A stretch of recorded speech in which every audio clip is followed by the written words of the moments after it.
Anda kembali di Breaking News kasus Sambo. Pemirsa, hari ini sidang pembunuhan berencana Brigadir Nofriansah Yosua Huta Barat kembali digelar. Agendanya adalah pemeriksaan terdakwa Ferdi Sambo. Kita akan membahas hal ini dengan narasumber yang sudah hadir di studio, pakar hukum pidana Mas Heri Firmansyah. Assalamualaikum, selamat pagi Mas Heri, apa kabar Mas? Waalaikumsalam, selamat pagi Mas Rizky. Alhamdulillah sehat. Mas Alhamdulillah Rizky juga sehat. Kita akan berbincang mengenai hal ini, tapi kita lihat dulu bagaimana situasi di Pengadilan Negeri Jakarta Selatan. Sudah ada rekan Anggia Ebony yang berada di sana. Ebony, selamat pagi. Bagaimana kondisi terkini di PN Jakarta Selatan? Ya, selamat pagi Rizky dan pemirsa. Untuk situasi terkini di Pengadilan Negeri Jakarta Selatan, tepatnya di ruang sidang utama, masih belum ada persiapan. Terdakwa Ferdi Sambo juga dengan kuasa hukumnya, jaksa penuntut umum dan majelis hakim juga belum nampak hadir di ruang persidangan karena jadwalnya kalau menurut website resmi Pengadilan Negeri Jakarta Selatan, sidang baru akan dimulai nanti pada pukul 9.30. Tapi kalau kita lihat ke sidang-sidang sebelumnya yang sudah berlangsung, biasanya kalau kami pantau, sidang baru dimulai sekitar pukul 10 waktu Indonesia Barat. Nah, agenda hari ini seperti yang Anda sebutkan tadi, bahwa agendanya adalah mendengarkan keterangan terdakwa Ferdi Sambo. Nah, sebelumnya selain hari ini juga Pengadilan Negeri Jakarta Selatan sudah mendengarkan juga keterangan dari terdakwa lainnya. Kemarin terdakwa Ricky Rizal sudah digali keterangannya juga bersama dengan terdakwa Kuat Ma'ruf. Nah, kami catat ada beberapa poin yang kemarin disampaikan Ricky Rizal dalam persidangan kemarin. Yang pertama berkaitan dengan perintah Ferdi Sambo terhadap dirinya. Ketika itu di lantai 3 rumah Saguling, Ricky Rizal kembali menegaskan bahwa perintah yang ia terima dari Ferdi Sambo adalah menembak Yosua, bukan menghajar. Kemudian hal itu juga disampaikan konteksnya adalah saat itu Ferdi Sambo mengatakan kepada Ricky Rizal, kamu backup saya ya, amankan saya kalau dia, ini maksudnya Yosua, melawan, kamu berani nggak tembak dia? Nah, pertanyaan tersebut direspons Ricky Rizal terhadap ataupun kepada Ferdi Sambo. Ia mengungkapkan, saya tidak berani Pak, saya tidak kuat mental. Selain itu Ricky Rizal juga menjelaskan di lantai 3 rumah Saguling tersebut, Ferdi Sambo menceritakan kepada Ricky Rizal bahwa Yosua sudah melecehkan Putri Chandrawati di Magelang, dan hal itu juga disampaikan oleh Ferdi Sambo dengan emosi dan juga menangis. Itu keterangan dari Ricky Rizal. Selain mengenai perintah yang disampaikan Sambo, Ricky kemarin juga menjelaskan mengenai kejadian pembunuhan terhadap Brigadir Yosua. Ricky menyatakan bahwa dirinya tidak mendengar FS memerintahkan Richard untuk hajar. Ia mengaku hanya mendengar FS memerintahkan Yosua untuk jongkok. Kemudian Ricky Rizal juga kembali menyatakan bahwa dia tidak mendengar ataupun melihat Ferdi Sambo menembak Yosua. Ini adalah keterangan yang sama yang ia sampaikan juga di persidangan sebelumnya. Namun hal ini pun sebenarnya juga menjadi pertanyaan baik itu dari pihak jaksa penuntut umum maupun majelis hakim, mengingat faktanya pada saat itu jarak antar para terdakwa di rumah Duren 3 tidak jauh, hanya sekitar 2 meter, dan ruangannya pun ruang tempat kejadian penembakan terhadap Yosua juga tidak luas, sehingga tidak masuk akal kalau Ricky Rizal tidak mendengar atau melihat apakah Ferdi Sambo menembak Yosua atau tidak. Selain itu, majelis hakim juga kemarin sempat menanyakan kepada Ricky Rizal mengenai perasaan Ricky Rizal. Ia menjawab dirinya mengaku sedih dan tidak menyangka pada akhirnya harus mengalami hal ini.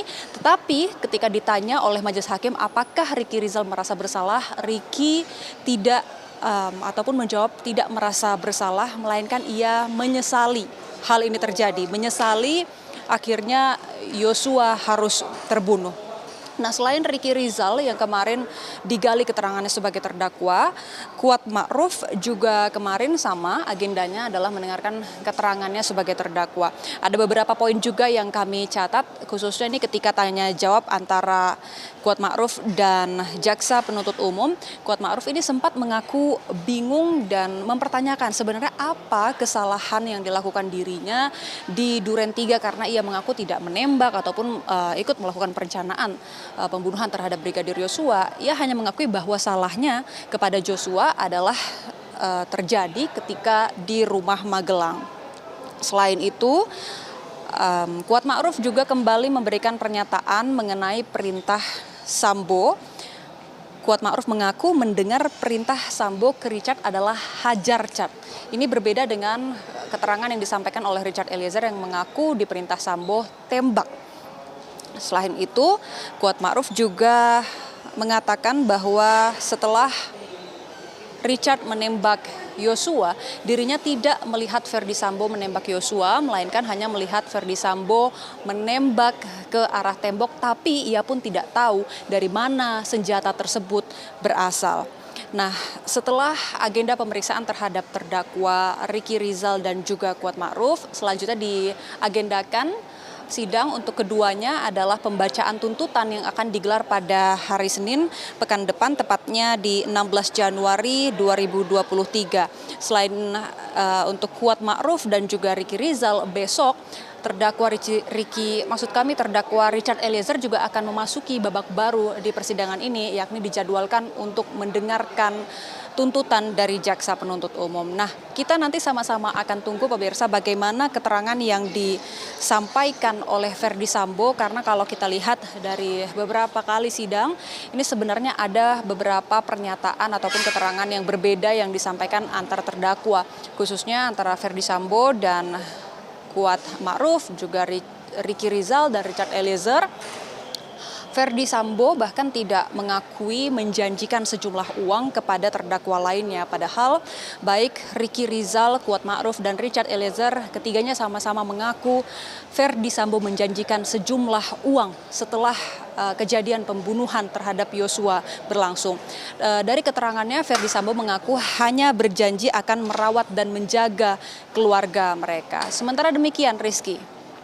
Baik, terima kasih Anggia Eboni melaporkan langsung dari Pengadilan Negeri Jakarta Selatan. Tentunya kita akan menunggu nanti seperti apa jalannya sidang yang berlangsung pada hari ini. Kita langsung menuju ke Mas Heri Firmansyah.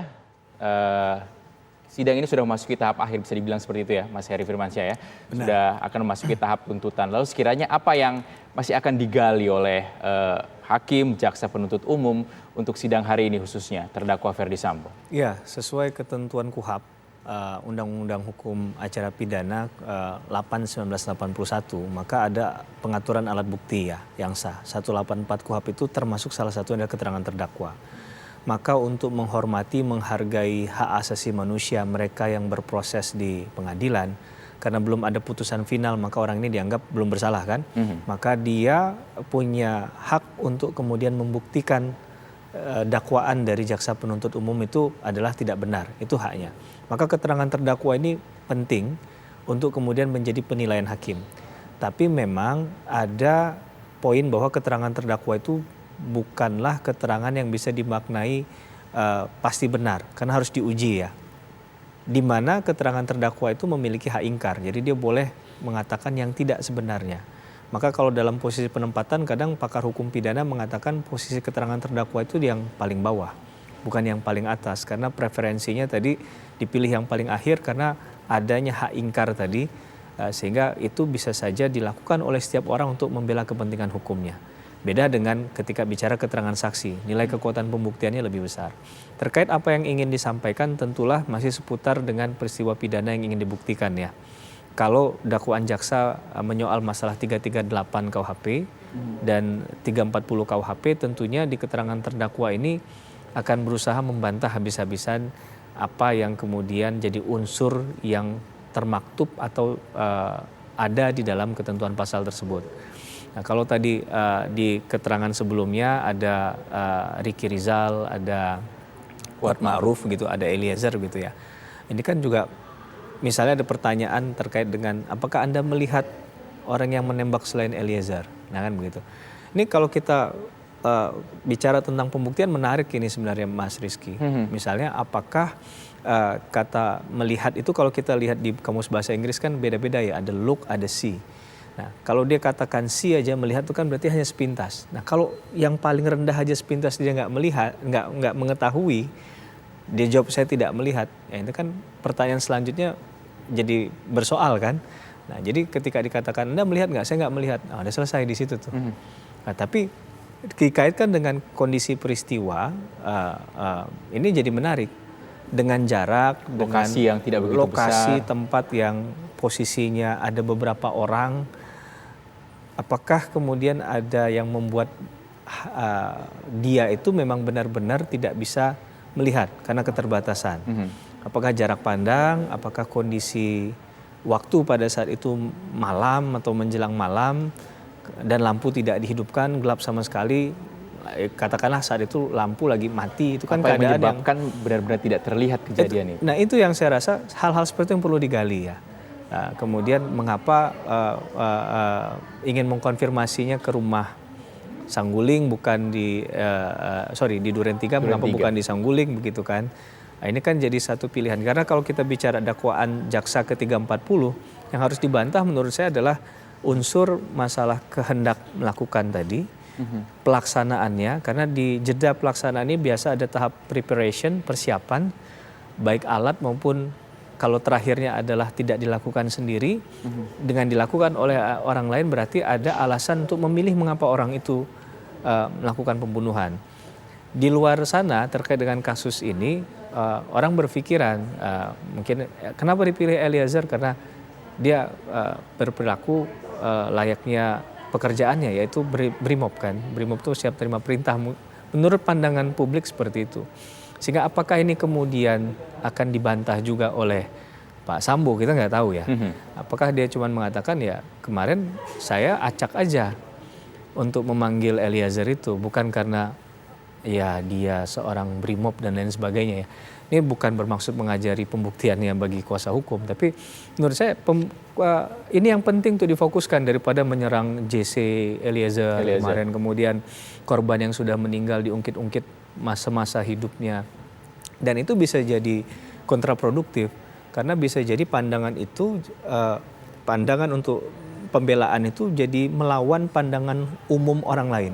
Misalnya ada orang yang dicuplikan di situ adalah foto dari si almarhum Brigadir Joshua sedang di klub malam. Apakah di klub malam itu semua orang pantas untuk diperlakukan demikian, atau sebaliknya banyak hal yang narasi yang akhirnya menjadi liar di situ.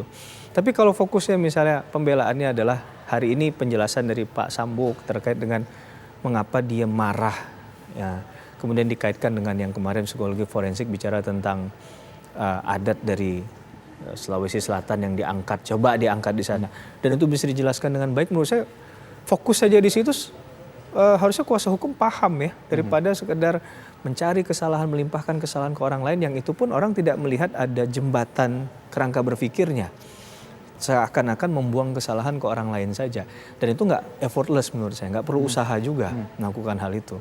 Tapi pembuktian ini perlu dicari-cari hal yang menarik begitu ya, yang bisa untuk bukan ya namanya pembelaan strategi boleh-boleh saja.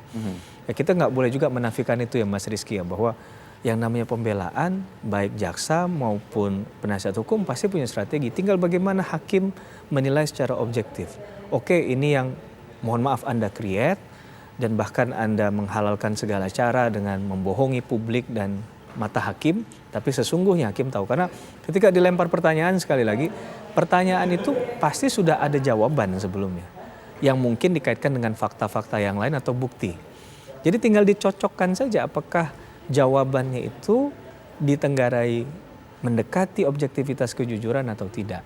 Nah itu hakim yang berhak menilai, kita tidak punya kapasitas menilai itu. Nah mudahan dengan berbagai macam alat bukti yang sudah disajikan di persidangan, ini kemudian sudah bisa dinilai secara objektif dan bisa dipertanggungjawabkan secara hukum, agar keadilan bagi semua pihak ini dapat tercapai. Baik, Mas Heri, berarti terdakwa ini masih memiliki kesempatan untuk hari ini ya dengan agenda pemeriksaan terdakwa untuk merubah atau menambah keterangannya ya. Tapi sebentar kita jawab usai jeda berikut ini. Pemirsa tetap bersama kami di Breaking News Kasus Sambo.